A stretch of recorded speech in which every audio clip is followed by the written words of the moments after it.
இப்போ example program பார்க்கலாமா? சரியா? இது ஒரு ஃபார்மு. இந்த ஃபார்மில் நேம், இமெயில் இருக்குது.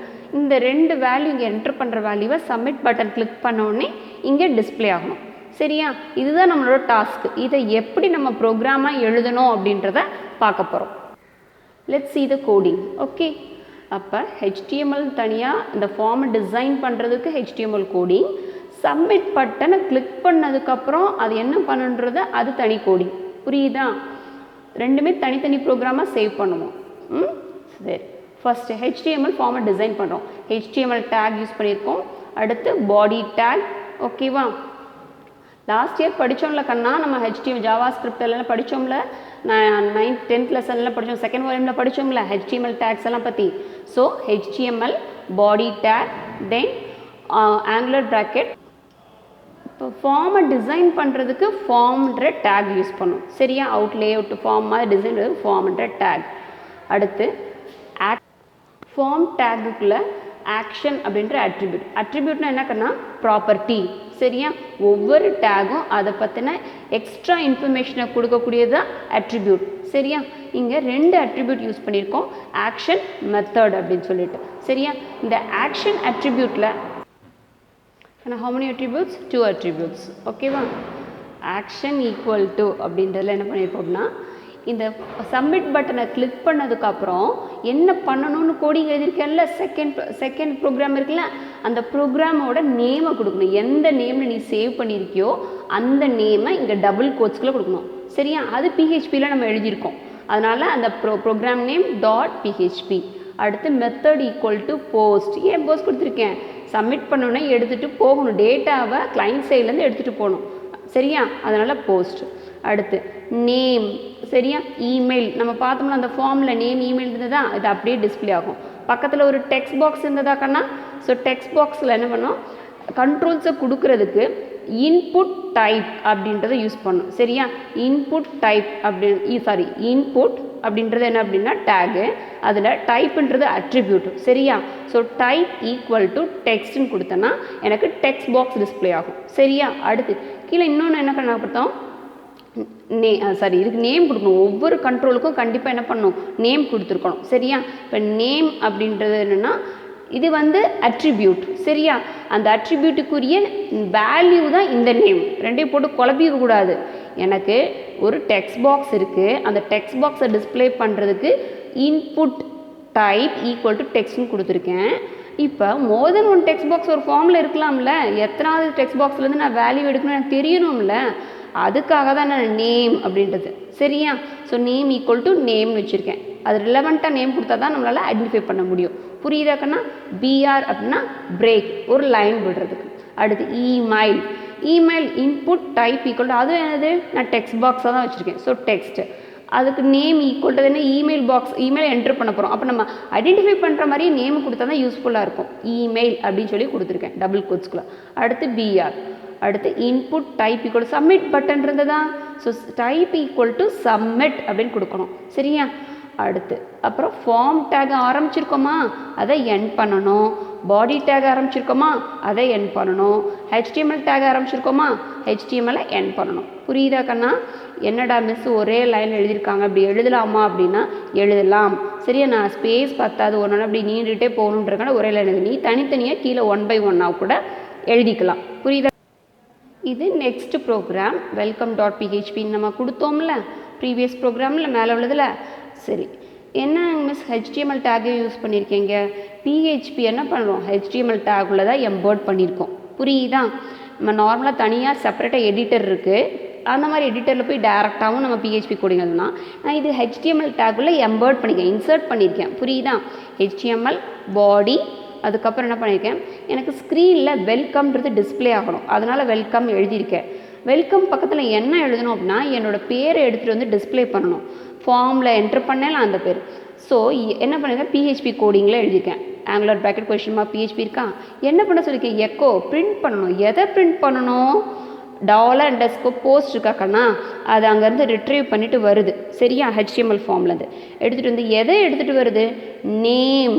ஓகேவா? இது என்ன அப்படின்னா நேம், அதாவது நேம் கண்ட்ரோல் இருக்குல்ல, அந்த கண்ட்ரோலோட பேர். சரியா? இது கிடையாது, இது அதோட பேர். சரியா? இந்த நேம் அப்படின்ற டெக்ஸ்ட் பாக்ஸ்லேருந்து வேல்யூ எடுத்துகிட்டு வந்து இங்கே டிஸ்பிளே பண்ணும். ஸோ நான் டெக்ஸ்ட் பாக்ஸ்க்குள்ளே என்ன வேல்யூ கொடுத்துருக்கனோ அதுதான் இங்கே வந்து டிஸ்பிளே ஆகும். மெயில் ஐடி, சரியா? இமெயில் ஐடி அப்படின்னு மெயில் ஐடி இஸ் அப்படின்னு டிஸ்பிளே ஆகணும். டிஸ்பிளே ஆகிட்டு நான் ரெண்டாவது டெக்ஸ்ட் பாக்ஸில் மெயில் ஐடி கொடுத்தேன்ல, அது வாங்கிட்டு வந்து எனக்கு டிஸ்பிளே பண்ணணும். So angular bracket PHP echo print பண்ணோம். எதை அப்படின்னா இமெயில். நம்ம ரெண்டாவது டெக்ஸ்ட் பாக்ஸ்க்கு என்ன நான் பேர் கொடுத்தோம், இமெயில் தானே கொடுத்தோம். நேம் ஈக்குவல் டு இமெயில், அந்த டெக்ஸ்ட் பாக்ஸோட நேமை தான் இங்கே கொடுத்துருக்கோம். புரியுதா? அதை ப்ராக்கெட்குள்ளே ஸ்கொயர் ப்ராக்கெட்குள்ளே தான் போடணும். And it must N with semicolon. இங்கே ஆரம்பித்ததை இங்கே என் பண்ணியிருக்கோம். புரியுதா? தென் பாடி என் பண்ணியிருக்கோம், HTML இருக்கும். ஸோ நம்ம எப்போ இங்கே நேமு இமெயில் ஐடி கொடுத்துட்டு சப்மிட் அப்படி கிளிக் பண்ணோடனே இங்கே இருக்கிறத எடுத்துகிட்டு வரணும்ல, எடுத்துகிட்டு வந்து இங்கே டிஸ்பிளே பண்ணணும்ல, அதுக்கு தான் ரெண்டாவது கோடிங். புரியுதா கண்ணா? This is an simple example program for how the get and post method working. Okay, form validation. Next heading, form validation. What is validation? Validation என்னது? செக் பண்ணுறதுன்னு அர்த்தம். சரியா? ஸோ ஃபார்ம் வேலிடேஷனா ஃபார்மை செக் பண்ண போகிறோம். So what is mean by form validation means it is a process of checking the input data submitted by the user. சரியா? User submit பண்ண ஆன்லைனில் எந்த ஒரு ஃபார்ம் நம்ம என்ட்ரு பண்ணாலும் என்ட்ரு பண்ணதுக்கப்புறம் வேலிடேட் பண்ணுறோம், செக் பண்ணுறோம்ல, அதுக்கு பேர் தான் வேலிடேஷன் அப்படின்னு பேர். சரியா? What is mean by form validation? It is a process of checking the input data submitted by the user. Okay, so இது வேலிடேஷன் அப்படின்றது என்ன அப்படின்னா டூ டைப்ஸ் இருக்குது. there are two types of validation, client side validation and server side validation. How many types of validation? Two types, client side and server side. Client validation. Okay, so what do you mean by client validation means?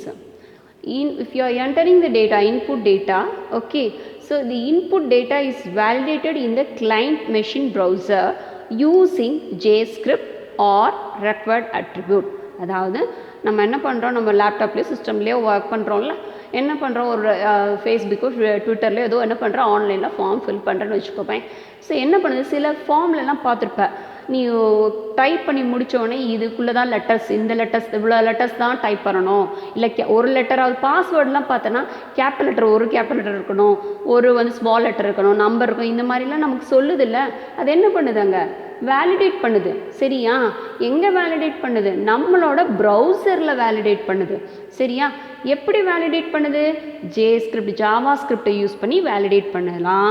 அப்படி இல்லைன்னா அந்த form நம்ம enter பண்ணுறோம்ல, அந்த form design பண்ணும்போதே கோடிங்கில் required அப்படின்ற attribute சேர்த்துருந்தாங்க அப்படின்னா அப்போ என்ன பண்ணோம் அப்படின்னா ஆட்டோமேட்டிக்காக வேலிடேட் பண்ணோம். புரியுதாக்கன்னா அது என்ட்ரு பண்ணாமல் போகக்கூடாது அப்படின்னு சொல்லிட்டு நமக்கு இன்ஃபர்மேஷனை காட்டும். சரியா? So what is client validation means input data validation is done in the client machine browser using JavaScript R required attribute. நம்ம ப்ரௌசரில் கிளைண்ட் சைடில் வேலிடேட் பண்ணுறது JavaScript யூஸ் பண்ணியோ அல்லது ரெக்வயர்ட் அட்ரிபியூட் யூஸ் பண்ணியோ வேலிடேட் பண்ணால் அதுக்கு பேர் என்னது, செக் பண்ணால் அதுக்கு பேர் என்னது, கிளைண்ட் வேலிடேஷன். சரியா? அடுத்து server side validation.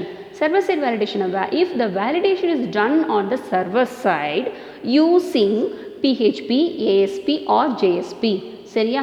இதே என்னன்னா சர்வரில் இன்ஃபர்மேஷன் அது சென்ட் பண்ணதுக்கப்புறம் சில சமயம் நம்ம ஆன்லைனில் ப்ராடக்ட் என்ன பண்ணுவோம் அப்படின்னா ஆர்டர் கொடுத்துருவோம், இது அந்த ப்ராடக்ட் இருக்கா இல்லையா அப்படின்லாம் செக் பண்ணதில்லை. அது எங்கே இருக்குது அந்த இன்ஃபர்மேஷன்லாம், சர்வரில் டேட்டா பேஸில் இருக்குது. இது இருக்குது அப்படின்னா நமக்கு காட்டு, இல்லைன்னா காட்டுதில்லை. அதெல்லாம் சர்வர் சைட் வேலிடேஷனுக்கு எக்ஸாம்பிள். எங்கே இருக்குது, இருக்கா இல்லையான்றது சர்வரில் டேட்டா பேஸில் இருக்குது. சரியா? ஸோ அதெல்லாம் எப்படி பண்ணணும், PHPக்குள்ளேயோ ASPக்குள்ளேயோ JSPக்குள்ளேயோ இந்த கோடிங் லாங்குவேஜஸ் யூஸ் பண்ணி வேலிடேஷன்லாம் பண்ணுறோம். சரியா? So what you mean by server side validation? The validation is done on the server side using PHP, ASP or JSP. That is called as server side validation.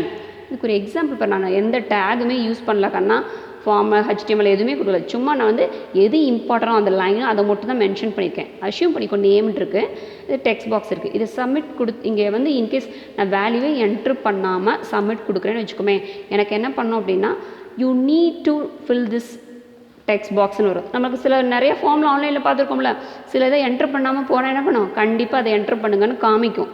சரியா? அதெல்லாம் எப்படி காமிக்குது, அங்கே என்ன யூஸ் பண்ணியிருக்காங்கன்னு அர்த்தம். இன்புட் டைப் ஈக்குவல் டு அது text box கண்ட்ரோலாக இருந்திருக்கும். நேம், அதுக்கு ஒரு நேம் இருந்திருக்கும். என்ன பண்ணியிருப்பாங்க, ரெக்வயர்டு அப்படின்னு மென்ஷன் பண்ணியிருப்பாங்க. இந்த ரெக்வயர்டுன்ற மென்ஷன் பண்ணது என்ன பண்ணுது அப்படின்னா வேலிடேட் பண்ணுது. இந்த பர்டிகுலர் ஃபீல்டில் எந்த அட்ரிபியூட் எந்த கண்ட்ரோல்ஸ்க்கு யூஸ் பண்ணியிருக்குமோ அந்த கண்ட்ரோலுக்கு நீங்கள் வேல்யூ கண்டிப்பாக கொடுக்கணும் அப்படின்னு நம்மளுக்கு இண்டிகேட் பண்ணுது. ஓகேவா? அதுதான் ரெக்வயர்டோட பர்பஸ். ஓகேவா கண்ணா?